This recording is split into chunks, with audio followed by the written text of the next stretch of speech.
Hello and welcome. आप देख रहे हैं TV9 डिजिटल और मैं हूं आपके साथ गुंजन मित्तल। आपका आपके अपने हेल्थ शो ख्याल आपका में एक बार फिर से स्वागत है। इस शो का मकसद है आपको आपकी हेल्थ से जुड़ी हर जानकारी देना। आज हम सब जानते हैं कि हम गैजेट्स की दुनिया में रहते हैं और बगैर किसी गैजेट के हमें हमारी ये ज़िंदगी अधूरी सी लगती है। पर आपको पता है ये गैजेट्स हमें कैसे बीमार कर रहे हैं? आज हम बात करेंगे हेडफोन्स के हार्मफुल इफ़ेक्ट्स की। क्या आपको पता है कि हेडफोन्स का ज़्यादा इस्तेमाल आपकी सुनने की क्षमता पर असर डालता है? यूएस में इस बात को इतना सीरियसली लिया जाता है कि अक्टूबर महीने को national protect your hearing month के रूप में मनाया जाता है। हेडफोन्स हमारे सुनने की क्षमता पर कैसे असर डालते हैं, आज इसी पर चर्चा करने के लिए हमारे साथ जुड़े हैं आर्टेमिस हॉस्पिटल के head of ENT department doctor Shashidhar. Doctor, आपका बहुत बहुत स्वागत है हमारे शो में। नमस्कार गुंजन जी, थैंक यू। इस प्रमुख और बहुत ही इम्पोर्टेंट विषय पे आपने चर्चा के लिए ये बुलाया है। इसके लिए आभारी हैं। और ये बहुत ही अच्छा विषय है क्योंकि लोगों को पता ही नहीं लगता कि ये जी क्या नुकसान करता है और इस्तेमाल करते जाते हैं। जी। तो डॉक्टर धर, मेरा सबसे पहला सवाल यही है कि हेडफोन्स का ज़्यादा इस्तेमाल हमारी सेहत पर कैसे असर डाल रहा है? आजकल हेडफ़ोन का इस्तेमाल पहले से कहीं गुना ज़्यादा हो गया है। बच्चे ऑनलाइन क्लास करते हैं, ऑफ़िस के भी कॉल्स लोग घर से ही काम करते जी हैं और मल्टीमीडिया और यूट्यूब और सोशल मीडिया के जितने भी मूवीज़ वग़ैरह सब हेडफ़ोन्स पे ही देखा जाता है आजकल। लैपटॉप पे देख रहे हैं, आईपैड पे देख रहे हैं। तो इसके वजह से जो हमारा हेडफ़ोन यूसेज कहीं गुना बढ़ गया है और इसका जो प्रमुख डैमेज है हम 2 तरह से देख सकते हैं। एक लोकली कैसा कर रहा है, यानी जो कान के आस-पास के स्ट्रक्चर्स को कैसे वो डैमेज कर रहा है और दूसरा ब्रेन और पूरे बॉडी को कैसे वो इफ़ेक्ट दे रहा है। जी तो अगर देखें तो लोकली अगर हेडफ़ोन का फिटिंग ठीक नहीं है या हेडफ़ोन टाइट है, तो आपके कान के आस-पास सूजन आता है, पेन आता है। यदि आप चबा रहे हैं तो दर्द आना शुरू होता है, कानों में इन्फेक्शंस आते हैं। ये जी। बहुत ही लोकल प्रॉब्लम्स हैं जो टेम्परेरी होती हैं। ओके। लेकिन सबसे जो प्रमुख और बहुत ही इम्पोर्टेंट का डैमेज है वो परमानेंट इरिवर्सिबल डैमेज होता है हियरिंग का। जी यानी आपके कान की जो सुनाई की शक्ति है वो कम हो जाती है जी हमेशा के लिए, जी जिसको हम कभी भी वापस नहीं ला जी सकते। तो हमें काफ़ी ध्यान देना पड़ेगा कि हालाँकि हम इसका यूसेज कम करें या जो भी करें, लेकिन परमानेंट डैमेज कान को नहीं होना चाहिए क्योंकि भगवान ने जो कान दिए हैं हमें पूरी ज़िंदगी भर चलाने होते हैं, उसका रिप्लेसमेंट इतना आसान नहीं है। जी। तो ये बहुत स्ट्रेंज है कि आपके सुनने की क्षमता पूरी तरीके से समाप्त हो जाती है, तो ये ट्रीटेबल भी नहीं है मीन्स। अगर हम 72 घंटों में मेडिकल हेल्प लें, तो कुछ हद तक हम इसको रिवर्स कर सकते हैं स्टेरॉइड और इस तरह के इंजेक्शंस या मेडिकेशंस दे के। लेकिन अगर हमने देर कर दिया तो पूरी तरह से ये ट्रीटेबल नहीं है। तो कुछ डैमेज तो हमेशा रह जाते हैं और कुछ जो डिसेबिलिटी है वो परमानेंट रह जाएगी। जी। तो इसके वार्निंग साइंस क्या होते हैं? अगर मैं अभी एक आर्टिकल पढ़ रही थी कि एक बच्चे ने 16 साल की लड़की ने ईयरफोन्स जब यूज़ करने शुरू करे अपनी ऑनलाइन क्लास के लिए, तो उसकी जो हियरिंग पावर चली गई, हियरिंग लॉस हो गया। तो क्या वार्निंग साइंस नहीं पता चलते और किन ऐसे वार्निंग साइंस को हमें अनदेखा नहीं करना चाहिए? ये बहुत ही अच्छा क्वेश्चन है आपकी तरफ से। जिस तरह से हम आई का चेकअप करते हैं, हर साल जाके अपना आई का पावर चेक करते हैं, उसी तरह से हम हियरिंग का भी टेस्ट हमें करना चाहिए। और 60 इयर्स के बाद जो भी हेल्थ चेकअप्स होते हैं बड़े हॉस्पिटल में, हम सबका हियरिंग टेस्ट 60 इयर्स के बाद करते हैं क्योंकि उम्र के साथ, एज के साथ हियरिंग की क्षमता कम होते रहती है। लेकिन जो बच्चे या जो लोग हेडफ़ोन ज़्यादा यूज़ करते हैं, उनको हर साल अपना हियरिंग का टेस्ट करना चाहिए। जी और ये कुछ अ, ऑडियोलॉजी सेंटर्स कहते हैं, जहाँ पे हियरिंग एड्स मिलते हैं या हियरिंग के टेस्ट होते हैं, वहाँ पे होता है। लेकिन अगर वो नहीं है, आप सेल फ़ोन में इस तरह के ऐप्स अवेलेबल हैं, जिससे आप अपना घर बैठे भी हियरिंग टेस्ट कर सकते हैं। ये बहुत एक्यूरेट नहीं होते, लेकिन अगर आपको हियरिंग लॉस है तो ये ज़रूर आपको बता देंगे कि कितना परसेंटेज है और किस फ्रीक्वेंसी में, ताकि आप अपना फॉर्मल टेस्ट कर सकें या डॉक्टर को जाके मिल सकें। तो बहुत सारे वेबसाइट्स हैं जहाँ पे आप ऑनलाइन हियरिंग टेस्ट कर सकते हैं। अगर आप गूगल पे सर्च करते हैं, और बहुत सारे सेल फ़ोन के भी ऐप्स हैं जिसमें आप हियरिंग टेस्ट कर सकते हैं। ओके, तो जो पहला सेंसेशन आता है अगर हियरिंग लॉस होता है, तो ऐसा लगता है कि कान बंद हो गया है, ओके, और लोग सोचते हैं थोड़ा मैल है या फिर कुछ ज़ुकाम सा हो गया है, और वहीं देरी कर देते हैं। जी, और फिर कान में एक घंटी, एक सीटी सी आवाज़ आती है, धीरे से हल्की सी आती है। ये एक बहुत ही इम्पोर्टेंट साइन है कि अगर कान में सीटी सी आवाज़ आ रही है, यानी इनर ईयर डैमेज होने के काफ़ी हाई चांसेस हैं। ओके, जैसे कई लोग फ्लाइट में जाते हैं तो एकदम से कान बंद होते हैं, तो सीटी सी आवाज़ सी शुरू होती है। तो यहाँ पे आपको ईएनटी स्पेशलिस्ट को ज़रूर दिखाना पड़ेगा। और तीसरा जो सबसे सीवियर केसेस होते हैं कि कंप्लीट डेफनेस में चले जाते हैं, लगता है कि एक कान से आवाज़ ही नहीं आ रही। तो 90% लोग जो होते हैं इसी साइन को पकड़ पाते हैं, जो अर्ली साइन्स होते हैं जिसमें हुँ, सीटी की आवाज़ हो या लग रहा है कि कान हल्का-सा बंद है, इसको मिस कर देते हैं। ओके। तो क्या हमें हेडफ़ोन्स का इस्तेमाल बिल्कुल बंद कर देना चाहिए? ये बहुत अच्छा क्वेश्चन पूछा आपने। हेडफ़ोन्स इतने इम्पोर्टेंट हैं, और आजकल जैसे वर्क स्पेस हमारे पास काफ़ी कम है। अ, 3 लोग एक ही कमरे में बैठ के काम कर रहे हैं और बच्चे क्लासेस कर रहे हैं, तो ये मजबूरी बन जाती है कि हमें हेडफ़ोन्स यूज़ ही करने पड़ते हैं, क्योंकि एक-दूसरे का स्पीकर का शोर ट्रांसमिट होता है। लेकिन अगर सही तरीके से हेडफ़ोन्स हम यूज़ करें, जी, तो हमें कोई दिक्कत नहीं आनी चाहिए। तो कुछ फंडामेंटल रूल्स हैं जो अगर हम फ़ॉलो करें हेडफ़ोन्स के साथ, जी, तो हेडफ़ोन्स से जो भी आती हैं आपत्तियाँ, उसको हम पूरी तरह से अवॉइड कर सकते हैं। ओके।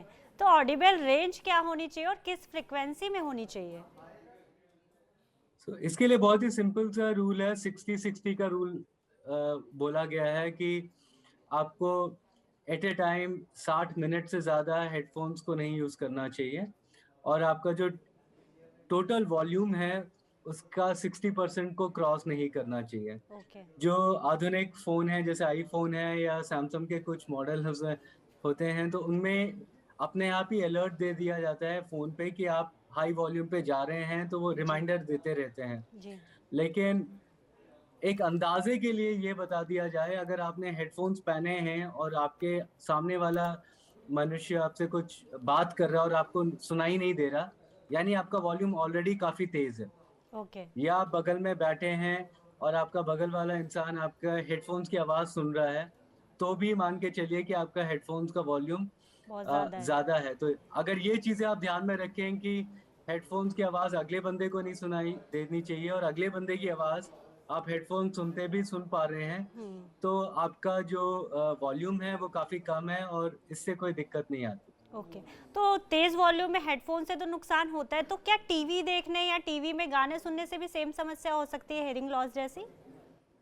बिल्कुल, ये हम देखते थे, जैसे कोई पार्टी गए, पब गए और बहुत ही तेज़ कंसर्ट में गए थे, बहुत तेज़ आवाज़ सुनी जी, थी, और अगले दिन जब सुबह उठते हैं तो पता चलता है कि एक कान पूरी तरह से डैमेज हो चुका है। तो इसी तरह से हाई वॉल्यूम से आप हमेशा डैमेज के चांसेस रहते हैं, और ये ऐज पे डिपेंड करते हैं।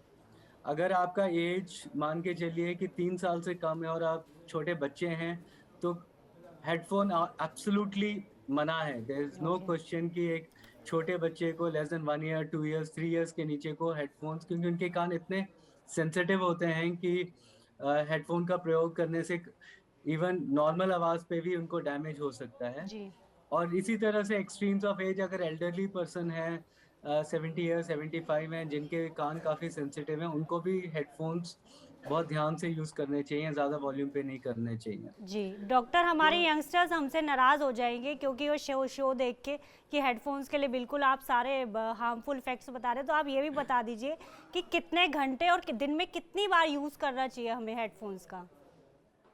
देखिए, टेक्नोलॉजी के साथ एक बहुत अच्छी चीज़ आई है हेडफ़ोन्स में, जिसको हम कहते हैं नॉइज़ कैंसलेशन। नॉइज़ कैंसलेशन काफ़ी नए और अच्छे हेडफ़ोन्स में आता है, जो कि मैं एक जस्ट एग्ज़ाम्पल के लिए आपको ये दिखा रहा हूँ, ये हेडफ़ोन। ये क्या करता है कि जो बैकग्राउंड और आसपास के नॉइसेस की तरह पूरी तरह से कैंसिल कर देता है। तो जैसे आप फ्लाइट में जा रहे हैं, बस में जा रहे हैं, मेट्रो में जा रहे हैं या आपके आसपास बहुत नॉइज़ है, तो आप अपने आप अच्छा सुनने के लिए वॉल्यूम बढ़ा देंगे। हुँ, तो आप कम वॉल्यूम में बहुत अच्छी तरह सुन सकते हैं, अगर आप एक अच्छे नॉइज़ कैंसलेशन हेडफ़ोन में यूज़ करते हैं। ओके। और दूसरी चीज़ जो ध्यान में रखना है कि हमारे पास 2 तरह के हेडफ़ोन्स होते हैं।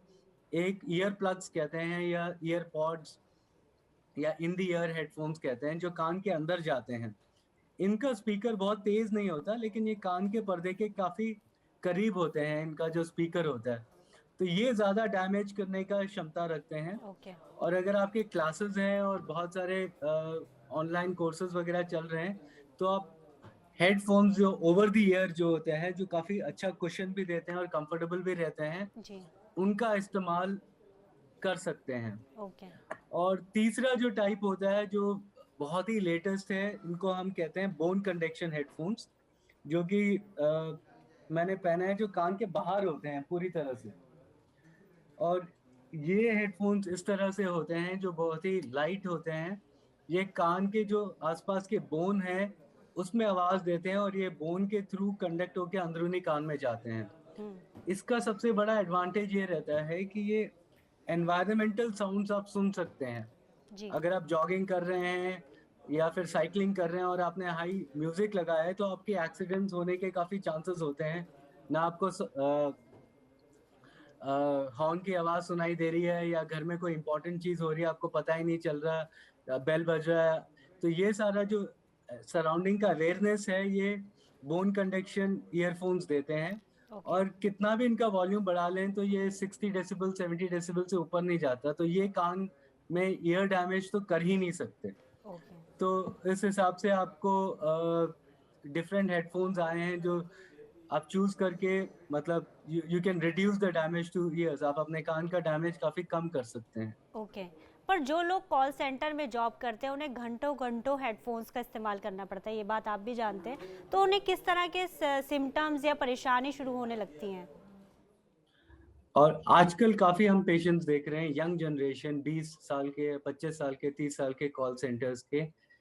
सबसे ज़्यादा उनको हेडेक्स देखने को मिलते हैं, जो यहाँ से शुरू होता है, इस टेम्पल एरिया से होके सर की तरफ जाता है। और ये जनरली ब्लूटूथ और काफ़ी रेडिएशन वाले हेडफ़ोन्स जो यूज़ होते हैं, जिसमें ब्लूटूथ 4, ब्लूटूथ 5 हाई रेडिएशन वाले वेव्स यूज़ होते हैं क्लैरिटी के लिए, उससे ज़्यादा होता है, क्योंकि ये जो रेडिएशन है, ये अंदरूनी कानों के जो नर्व्स होते हैं, ट्राइजेमिनल नर्व, कॉक्लियर नर्व, इन सबको वो हीट अप करते हैं। दूसरा, कान के आसपास हीटिंग आता है, ये भी काफ़ी कॉमन सिम्पटम्स हम देखते हैं। चबाने पे पेन आना और कान में जो सीटी की आवाज़ आती है, ये सारे these are early signs. And even now the best headphone जो अगर आप देखते हैं, एक सिंपल तार वाली हेडफ़ोन होती है, जो आप ईयर को कवर करते हैं। अगर उसमें ब्लूटूथ नहीं है, तो it is much more better. And call centres वालों के रिक्वायरमेंट्स के लिए कंपनीज़ काफ़ी अच्छे-अच्छे वायरलेस की जगह वायर्ड वाले अच्छे लेके आते हैं, जिसमें नॉइज़ कैंसलेशन होती है, तो they they do a very good job. But okay. अगर हम पुराने हेडफ़ोन्स और हाई पावर वाले यूज़ करते हैं, तो जिसमें रेडिएशन काफ़ी ज़्यादा है, देन जी। 6 से 8 घंटे अगर आप दिन में यूज़ करते हैं, तो 2-3 हफ्ते में आपके सारे ये प्रॉब्लम्स आने शुरू हो जाते हैं। ओके। तो जैसा कि आपने बताया कि ज़्यादा इस्तेमाल हमें कई परेशानियाँ दे सकता है, तो क्या इससे आँखों और मस्तिष्क संबंधी परेशानियाँ भी हो सकती हैं?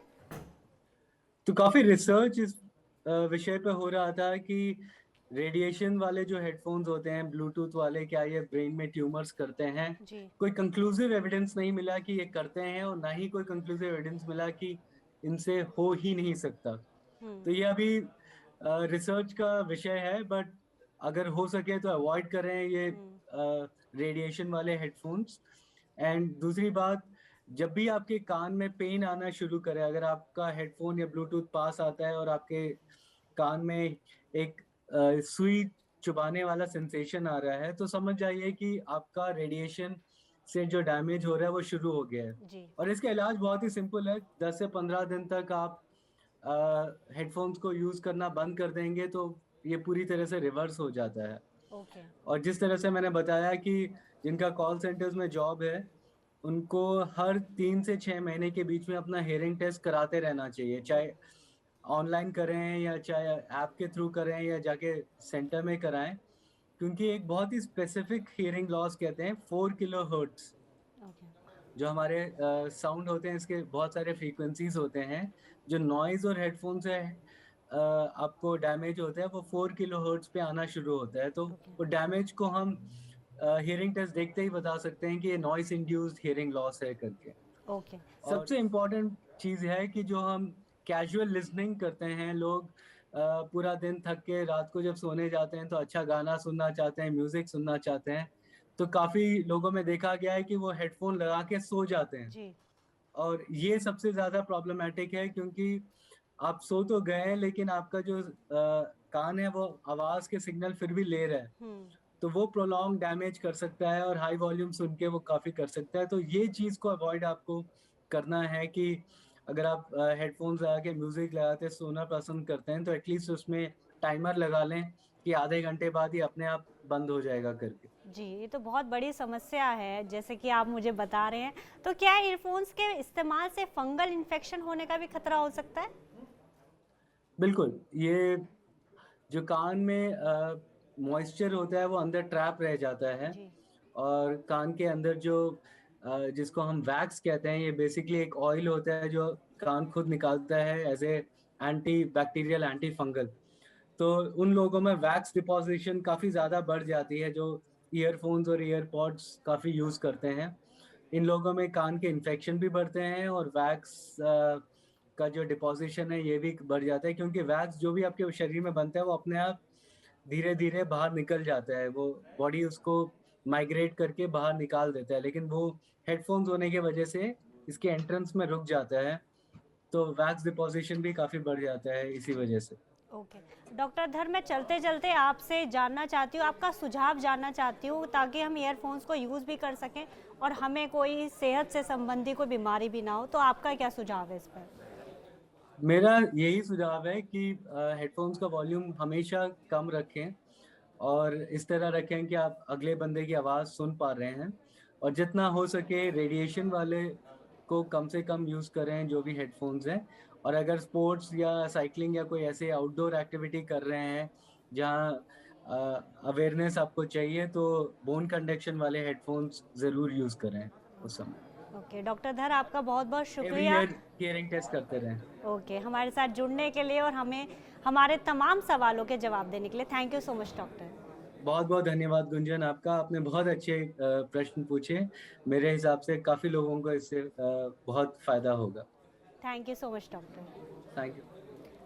तो जैसा कि डॉक्टर ने भी कहा कि ईयरफोन्स या हेडफोन्स का जो ये इस्तेमाल, आप बिल्कुल ऐसा नहीं कि आप बिल्कुल बंद कर दें, पर कुछ घंटों के लिए इस्तेमाल करें, कम वॉल्यूम में करें और अपना और अपनों का ध्यान रखें और स्वस्थ रहें और देखते रहें TV9 डिजिटल। चलते चलते मैं आपको बताना चाहती हूँ TV9 डिजिटल के न्यू इनिशिएटिव TV9 वैन के बारे में। आखिर क्या है इनिशिएटिव, आइए देखते हैं इस वीडियो में।